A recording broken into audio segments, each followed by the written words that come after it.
de hoje eu quero dedicar a uma questão bastante relevante, e eu entendo que foi talvez uma das mais importantes para a obtenção do sucesso que tivemos no Projeto Luzamba.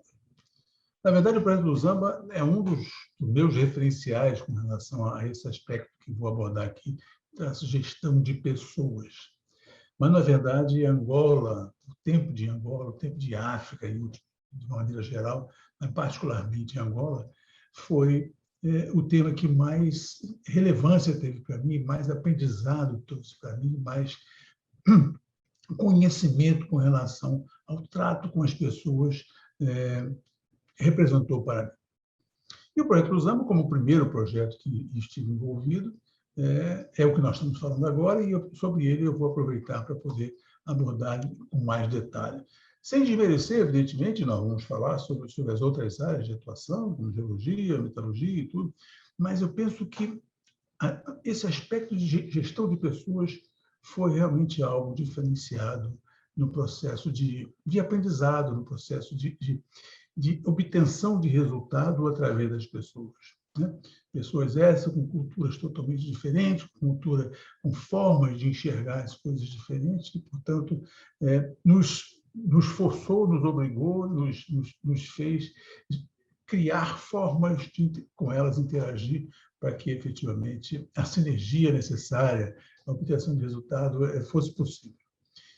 Para poder facilitar e dar mais essência a tudo aquilo que vai ser dito aqui, eu resolvi convidar para um bate-papo o chefe do setor de patrimônio humano, e era como assim era chamado na época do projeto, que é o Alexandre Moreira. Nós vamos bater um papo longo, um papo profundo, um papo onde ele vai abordar aspectos de visão de recursos humanos, em última análise, de patrimônio humano, como queira, as ações de cunho social e também a relação com os sindicatos, que é outro fator importante no processo de criar a harmonia no conjunto do Projeto Luzamba. Então, logo em seguida, vamos começar a conversar com o Alexandre e eu espero que vocês gostem. Se gostarem, como sempre, cliquem no link no OK, e depois, aqueles que não se inscreveram, por favor, façam. Vamos lá, então. Até já. Olá, amigos. Vamos iniciar aqui o nosso bate-papo com o Alexandre Moreira. Eu já havia anunciado para vocês essa conversa e ela vai acontecer exatamente agora. Só falar um pouquinho sobre o Alexandre. O Alexandre é um economista formado na Bahia e fez MBA em marketing nos Estados Unidos.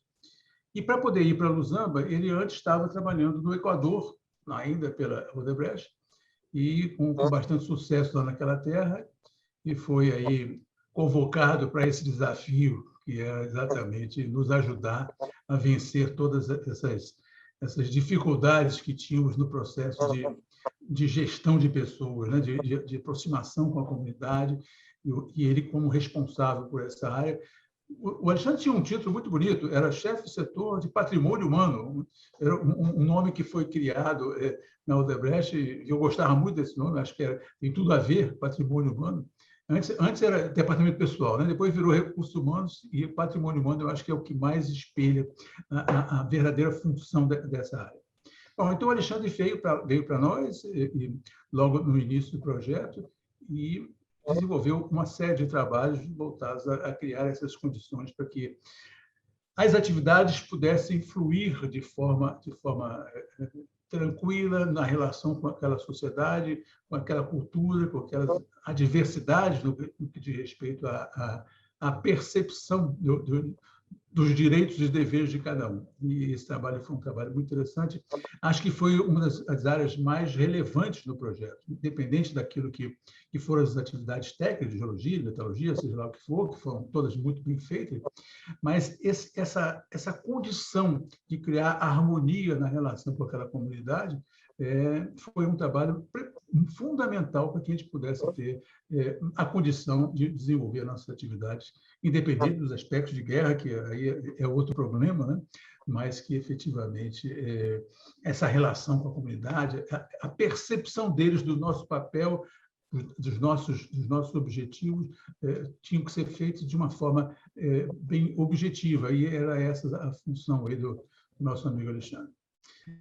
Antes de começar, eu vou deixar aqui o microfone para o Alexandre, para ele dar o bom dia, ou boa tarde, que seja para todos, para que a gente possa começar. Alexandre, está aí, está aberto para você. Bom, boa tarde, boa noite, dependendo da hora que vão estar cada um assistindo esse vídeo, bom dia. Antes de mais nada, agradecer aí ao Naim, é uma honra muito grande estar participando desse projeto dele e podendo dar esse depoimento, né, sobre os nossos desafios em Lusamba. Eu havia entrado na Odebrecht em 1988, né, e foi exatamente, Naim, quando estouraram as primeiras greves no Brasil na construção civil, porque não era um setor organizado, mas a CUT fez um trabalho em Salvador, muito bem feito, tomou o Sindicato da Construção, e nós tivemos uma primeira greve ali em 1989. O projeto mais importante na época era o TMS, né, o Transporte de Massa de Salvador, que veio depois a ser o metrô de Salvador. E nós tivemos uma paralisação muito importante e eu fui o representante da Odebrecht na comissão de negociação com o sindicato, naquela época, liderado pelo Sinduscom, que era o Sindicato da Construção Civil em Salvador. E, como eu tive um bom desempenho, a partir daquele momento, eu fui meio escalado para todo o conflito trabalhista que havia na Odebrecht, lá ia eu negociar. E um dos principais aconteceu no Equador, com cerco do acampamento, dinamite, trator, foi uma coisa bastante complexa. O Antônio Ailton, nosso saudoso Antônio Ailton, era o GAF lá, e ele me levou para o projeto lá em Lusamba, ou lá em Santa Helena, que era o Trasvase Santa Helena, e onde nós desenvolvemos um trabalho. E lá eu enfrentei uma situação que depois, acho que principalmente por isso, por essa minha experiência do Equador, eu fui recrutado para Lusamba, porque nós tínhamos uma condição muito particular, que era do Equador e depois era também do projeto Lusamba, que era você ter o sindicato dentro da empresa. Não era um sindicato externo, né? No Equador, a gente chamava de comitê de empresa, né? E em Lusamba, acredito que era o mesmo nome, recebia o mesmo nome, ou sindicato da empresa. Não era um sindicato da construção ou dos trabalhadores daquela região de Angola, mas era um sindicato constituído para representar os trabalhadores do projeto Lusamba. Isso era um desafio que nós não estávamos acostumados. A primeira experiência nossa foi lá no Equador e a segunda em Angola. Se você me permite só fazer um comentário, Alexandre, eu entendo que, naquela época, principalmente naquela época, o sindicato ou o sindicalista não tinham assim, uma experiência do papel deles, né? Então, era até uma dificuldade a mais, porque eles estavam buscando muito mais direitos do que deveres. E a sensação que eu tinha era exatamente essa, e que isso dificultou muito a relação com eles. Estou certo dessa minha avaliação? Completamente correto, Naim. Eu acho que ambos estávamos aprendendo, né? Eles aprendendo a representar e nós aprendendo a lidar com aquela situação. Mas, particularmente Lusamba, quando eu comparo a realidade Lusamba com a realidade Santa Helena, lá no Equador, a complexidade de Lusamba era muito maior, exatamente por esse ponto. Eles não tinham experiência, enquanto no Equador isso já era uma coisa normal, né? Em Lusamba, não. Aquelas pessoas estavam aprendendo a representar uma categoria. Exatamente. E mesmo assim, o que acontecia no Equador, mas também acontecia numa escala muito maior em Lusamba, era que os interesses pessoais, né, muitas vezes eram conflitantes entre eles. É verdade, é verdade. E você harmonizar tudo isso com os interesses do projeto, né, com os resultados que nós precisávamos alcançar, era um desafio enorme. Foi, né? Foi um desafio. Foi.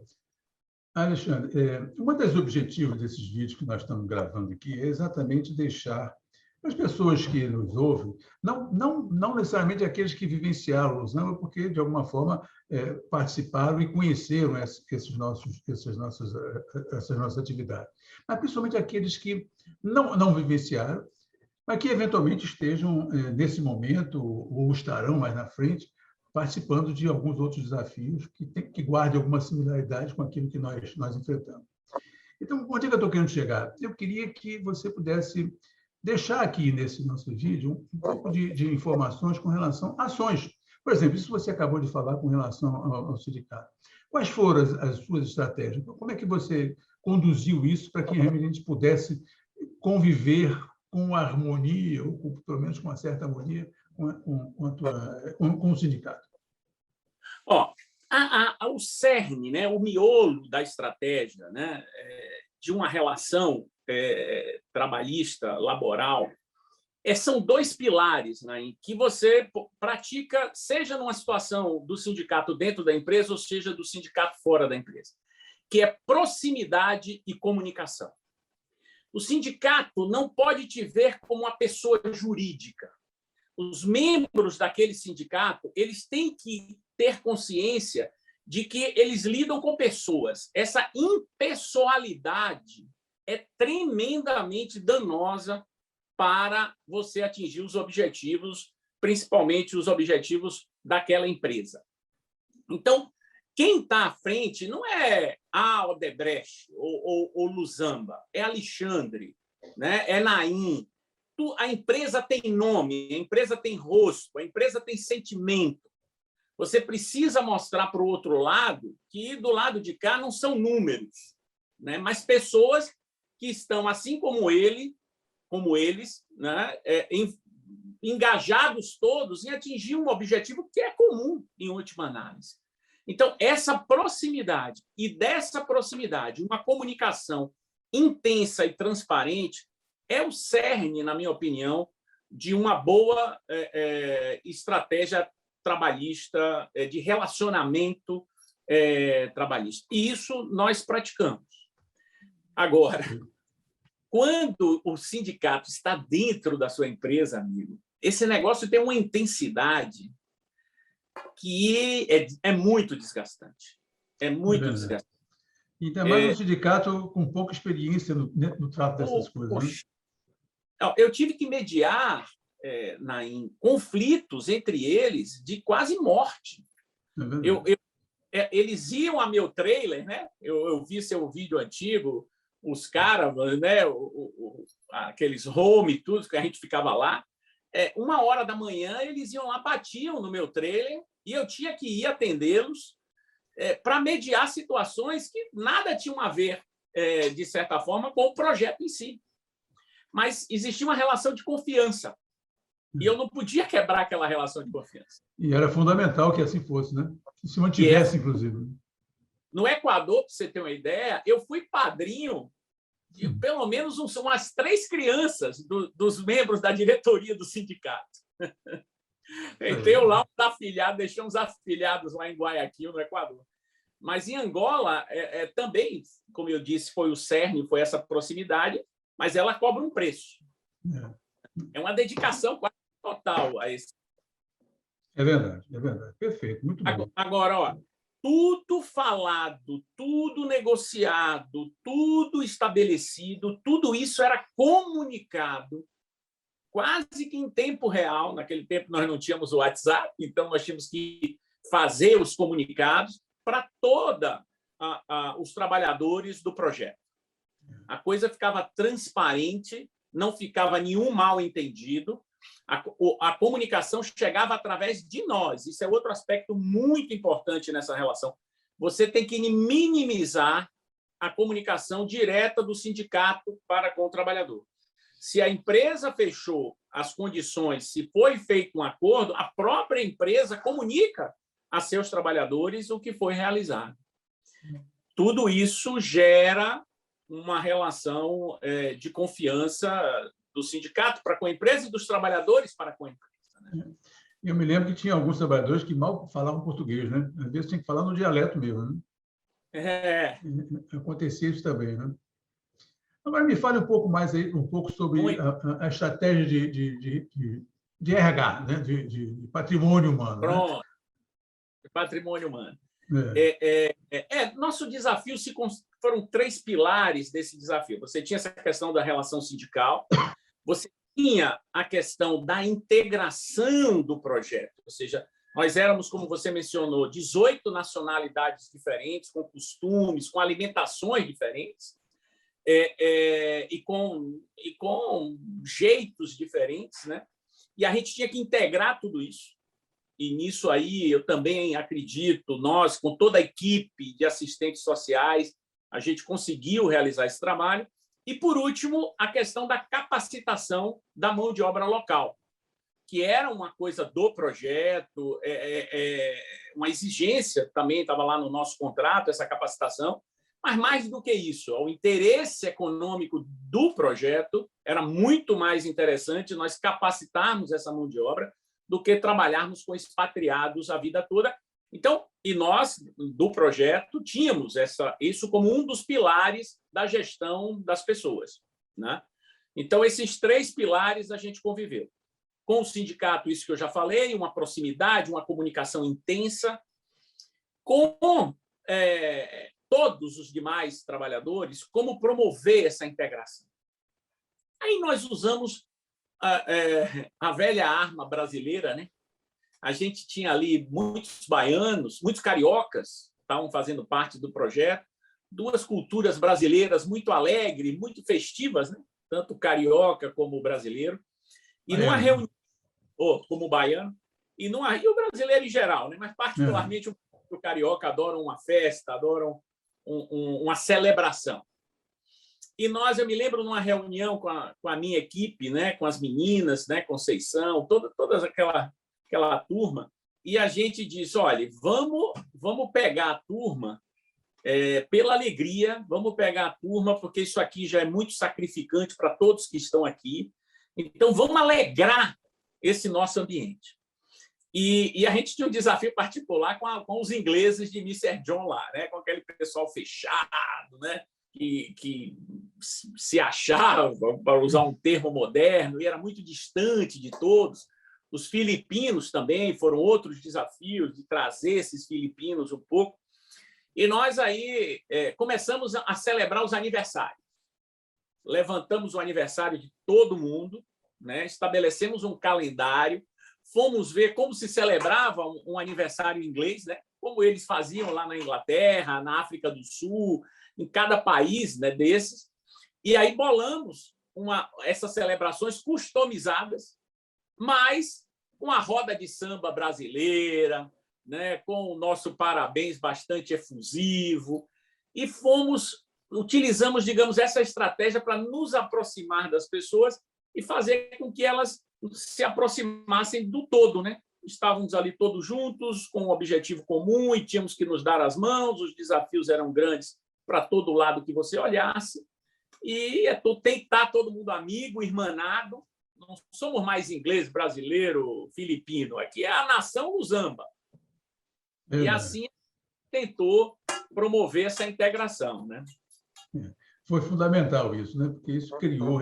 Porque não podemos esquecer do fato de que aqueles que ficavam menos tempo naquela condição, naquele isolamento familiar, ficavam por 3 meses, né? E só tinha direito a ir dar um pulinho em casa, ficar 2 semanas e voltar. Então, tudo isso eram fatores que se você não estivesse trabalhando um pouco o aspecto motivacional, como você está abordando, né, era difícil o jeito de ficar lá, porque, primeiro que as condições eram de pioneirismo, então você não tinha assim, grande conforto, né, todos nós estávamos criando as nossas condições. Né? Então, e além do mais, num país em guerra, num lugar onde você não tinha nenhuma opção, a opção estava em nós mesmos. Né? Estou falando em termos de lazer, em termos de interação social. De maneira que, realmente, se não fizesse um trabalho como você está aqui descrevendo, e isso aí você falou pouco, né? Tem muito mais coisas, certamente, para falar com relação a esse aspecto, seria difícil segurar. É lógico, e é aquilo que a gente diz sempre, o próprio Delmar frisou isso na entrevista dele, você tinha um aspecto da remuneração, que era um fator importante. Mas chega uma hora que, se não tiver se outros fatores não acontecerem, amigo, só o salário não vai, não. Porque aquilo ali era angustiante, de certa forma. Então, você tinha que realmente encontrar outras formas de achar felicidade. Né? Exatamente. E uma confirmação disso, Nain, é que, por exemplo, assim, mesmo hoje em dia, uma empresa, mesmo hoje em dia, a gente tem que... Eu tenho um gerente que ele diz assim, se a empresa não entrar no coração do funcionário, ela nunca vai conseguir arrancar o máximo de performance dele. Então, isso continua uma verdade até hoje. Se fosse assim, se a remuneração só bastasse, o cara comissionado, né, resolveria o problema. Né? E a gente sabe que não resolve. Agora, aí você teve um papel fundamental. Eu me lembro que você liderava a nossa logística, né? E você sempre foi muito sensível a essas coisas. Quando nós encomendamos os instrumentos musicais, né? Para você trazer atabaque, fazer a roda de samba e violão, então descobrimos até muitos talentos lá no projeto. É verdade. E tornamos a roda de samba um evento semanal, né? Que tinha seu dia, sua hora, né? Ficou um costume, e cada vez mais as pessoas vinham participar da nossa roda de samba. E gerava expectativa nas pessoas, né? Desse momento. Gerava expectativa. E o pessoal até ensaiava. A turma até ensaiava. Então, foi muito legal. Fizemos, eu não sei se você se lembra, foi um marco lá, né? De levar um pouco da cultura brasileira para todos, a festa junina, né? Nossa quadrilha. O Fernando Carriello como padre, a gente fez lá o casamento, foi tudo eu puxando a quadrilha. Pedro Chaves também se envolveu nisso, enfim. Foi um momento marcante, com certeza que sim. Agora, fala um pouco para nós aqui sobre nesse mesmo contexto, mas na busca da proximidade com a comunidade local. Cara, esse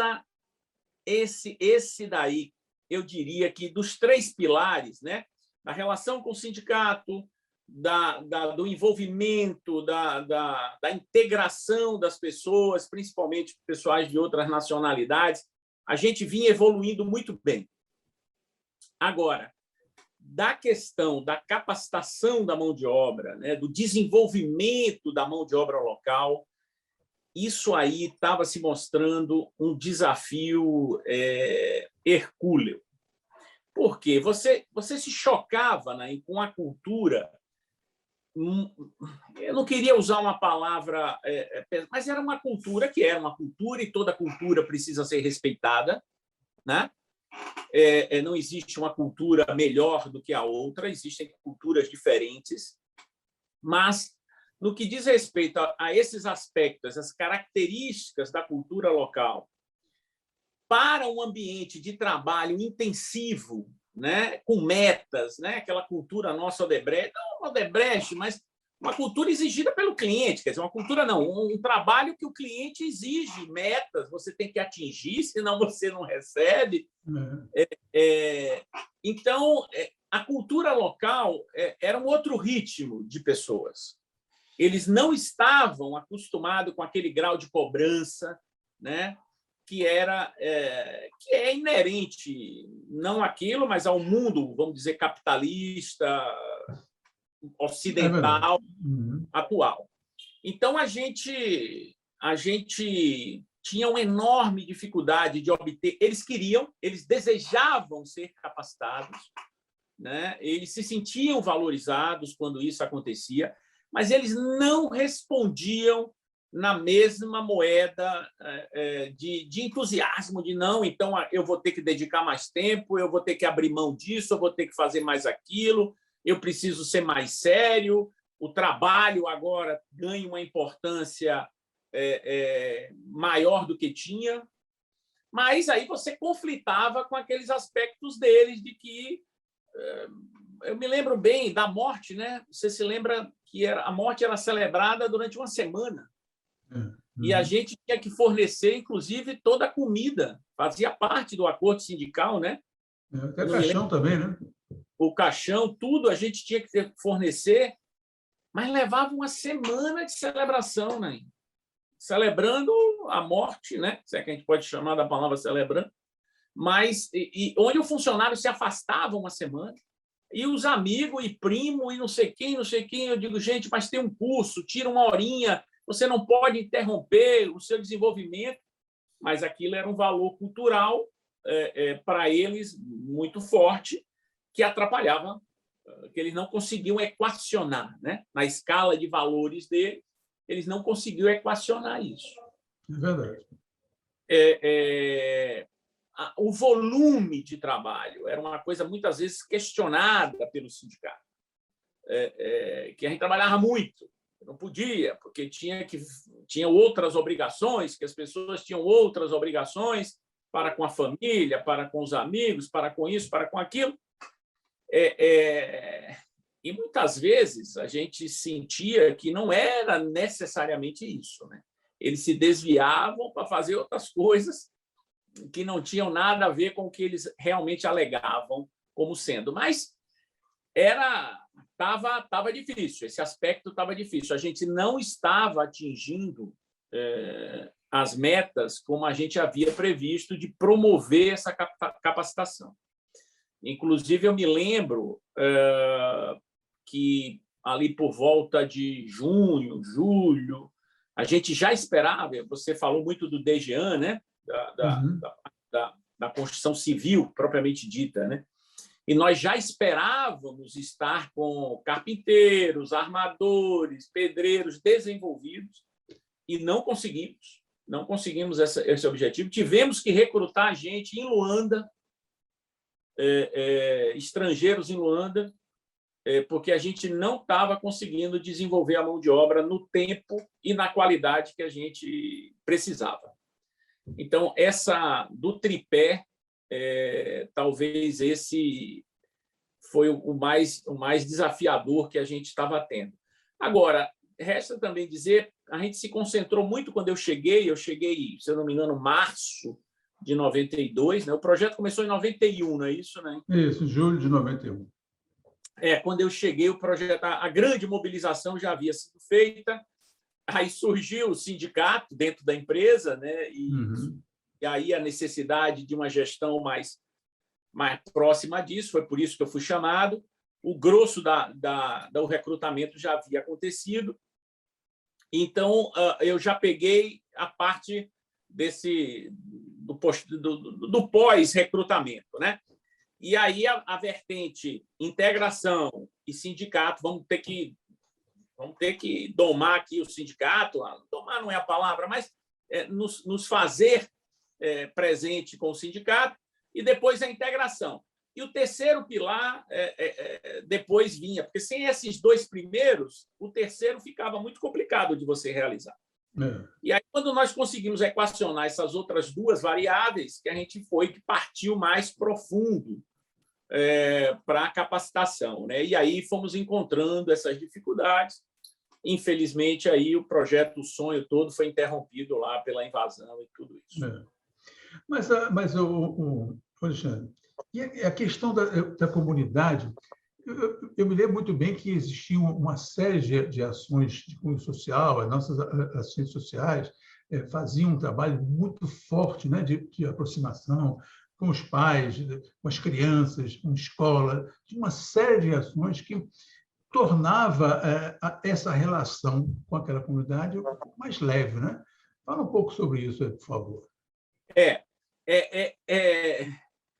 Você, na terra de outra pessoa, você é sempre estrangeiro, né? E você é visto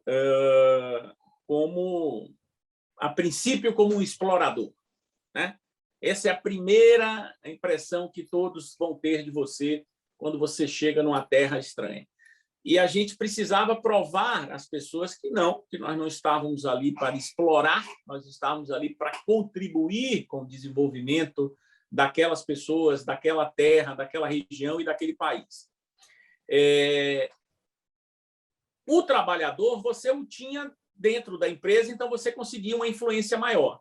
Mas quando ele ia para casa, se a família não tivesse também compartilhando de que o projeto Luzamba tinha todo um cunho diferente daquilo que eles vivenciaram no passado, o cara chegava, podia estar com as maiores das intenções, com a cabeça feita, vamos chamar assim, mas a família lutava contra você. Então, a escola que nós mantínhamos foi o pontapé para a gente se aproximar das famílias, né? Então, tudo que a gente realizava na escola, a gente obrigatoriamente convocava as mães a participarem, né? E os pais também, no caso, os trabalhadores nossos, para gerar esse conhecimento mútuo, né? Então, também fomos com celebrações que eram muito comuns para nós nas nossas escolas, Dia dos Pais, por exemplo. Nós levamos tudo isso para aproximar a família, né? A criança foi a nossa maneira de nos aproximarmos das esposas e dos esposos das pessoas que trabalhavam no projeto. Sem isso, eu considero que a gente ia ficar meio que enxugando gelo, fazendo o trabalho só com o trabalhador e não com a família, e isso foi fundamental. Eu me lembro, já no finalzinho, eu volto àquele problema, aquele aspecto da morte, né? Que nós já estávamos entrando na própria organização, ajudando as famílias a organizar o funeral, porque a gente via que aquilo era fundamental para eles, né? E a gente disse, vamos ter que botar a mão aqui nisso também, porque a gente via que uns faziam de uma forma toda, outros organizavam muito bem, outros não tão bem, e a gente, vamos meter a mão nisso aqui também, que é uma forma da gente se aproximar deles e promover essa integração com a parte de fora. Nós tínhamos, próximo ao acampamento, tinha um pequeno povoado, né? Sim. Eu esqueço o nome. Né? O Cafufo ficava longe. Exato. Mas tinha, né? Tinha ali aquela comunidade. E nós chegamos a montar um posto avançado nessa comunidade, das assistentes sociais na comunidade, fazendo um trabalho de orientação com as mulheres, né? Isso. Todo aquele... Fazíamos também um trabalho com as crianças, a parte de higiene, principalmente. Né? Isso. Também algumas competições, campeão... Exato, gincana. Exato. Então, tudo isso transformava... Eles começavam a enxergar as coisas de forma diferente, né? E era interessante. E eu me lembro bem de uma passagem, não sei se você vai recordar dessa, de que uma das mães veio falar com... Se eu não me engano, não sei se foi com a Conceição, alguém me contou essa história, acho que foi a Conceição, que a mãe falando que o seu filho tinha mudado, porque ele agora lava a mão antes de almoçar, a hora de escovar dente, não sei o quê. E ela estava achando tudo muito estranho estar acontecendo isso, porque eram atos que não estavam presentes no dia a dia dele, mas a criança estava levando para dentro de casa isso, né? E a mãe estava gostando disso, né? E ela veio falar isso com a gente, explicando que estava muito satisfeita com aquele tipo de mudança, né? Positiva. Né? Exatamente. Esse aspecto aí, você lembrou muito bem, foi muito importante. Foram várias as declarações das mães, né? Na verdade, né, a estratégia, com certeza, era de que se a mulher do sujeito ela está com uma visão positiva sobre o lugar onde o marido dela trabalha, amigo, ela vai pressioná-lo para não criar dificuldade. No fundo, era isso, né? Mas, evidentemente, trazia também uma mais-valia para todos, não tenha dúvida nenhuma disso. Naim, na minha vida, hoje eu sou empresário aqui na Bahia, tenho 3 lojas de material de construção, madeireira, né? E desde que eu abri minha primeira loja, há 18 anos atrás, todas as festas que nós realizávamos na empresa, realizamos até hoje, nós convidávamos as esposas e os esposos para participarem. Porque é exatamente isso. Quando o cara conhece a empresa onde o marido ou a esposa trabalham, ele vê diferente, né? E a gente aqui é muito intenso, né, no trabalho, contradizendo aí o que se fala do baiano, a gente trabalha muito, E eu dizia assim, olha, na hora que nos meus discursos com os familiares, ó, na hora que vocês não reclamem do pessoal quando chega tarde do trabalho, porque com certeza foi um cliente que precisava ser atendido e tivemos que estender o horário do trabalho, porque o cliente é o nosso objetivo maior, é quem paga nosso salário. Então, naquele momento, eu sempre usei e sempre uso para conscientizar um pouco as famílias do que é o mundo empresarial, do que é o mundo do trabalho, né, do profissionalismo. Então, até hoje, isso é uma máxima aqui no Brasil. E veja bem, num determinado ano de crise, a festa de final de ano, a gente cogitou fazer sem as esposas. Amigo, se formou uma comissão de esposas e esposos. Me redigiram uma carta pedindo que não abrisse mão do comparecimento deles, que eles achavam um momento muito importante, que, se fosse o caso, eles ajudavam a organizar a festa, porque era um momento que eles gostavam de conviver com a gente. Então, nós estamos falando isso nos dias atuais, no Brasil, na Bahia do século XXI. Isso também era uma realidade em Lusamba de 1992. E que foi fator preponderante para chegarmos onde chegamos. Não tenho dúvida nenhuma disso. A história daquelas regiões, eu estive em outros projetos lá depois de Lusamba, onde as empresas eventualmente não tiveram a mesma preocupação na relação com aquela comunidade, tiveram muitos problemas, processos de greve, paralisações constantes, e você, quando começa a trabalhar esse tipo de coisa que nós estamos falando aqui, esse processo alivia muito, né? A probabilidade de você ter insatisfação é muito menor, né? Muito menor. Muito menor. Muito menor. E, olha, cada paralisação dessa, ela tem um efeito colateral de, por melhor que ela seja negociada, que o conflito uma hora seja equacionado, ela vai distanciando, vai se estabelecendo nós contra eles, né? E é muito ruim. Não parar, não deixar a coisa chegar à paralisação é a grande chave do sucesso. Exatamente isso, exatamente isso. E eu acho que nós conseguimos. Tivemos nossos problemas iniciais, claro, no processo de aprendizado, com certeza, mas que chegamos a ter uma harmonia no conjunto, com certeza que sim. E realmente a equipe toda era muito desgastante, viu, Naim? Porque nós estamos falando de emoções, né, de pessoas, com dramas pessoais que nós tínhamos que administrar, cara. Às vezes envolvida com dramas pessoais, de assassinatos, de mortes violentas, de conflito marido e mulher, de espancamento. Tudo isso a gente terminava se envolvendo em um grau ou menor, né, ali no projeto. E isso tinha um preço, mas, graças a Deus, a equipe que a gente formou, as meninas eram guerreiras, rapaz. Olha o homem que aguentava aquele tranco. É verdade. A equipe de assistentes sociais foram um divisor de águas para nós. Tiveram um papel estratégico fundamental. Não tenho dúvida nenhuma disso. Não tenho dúvida nenhuma disso. E o empresário que não enxergar a necessidade de você ter esse perfil de colaborador dentro da sua estrutura para poder fazer esse papel que nós estamos falando aqui agora, está fadado ao insucesso. Eu não tenho dúvida nenhuma disso. Nenhuma.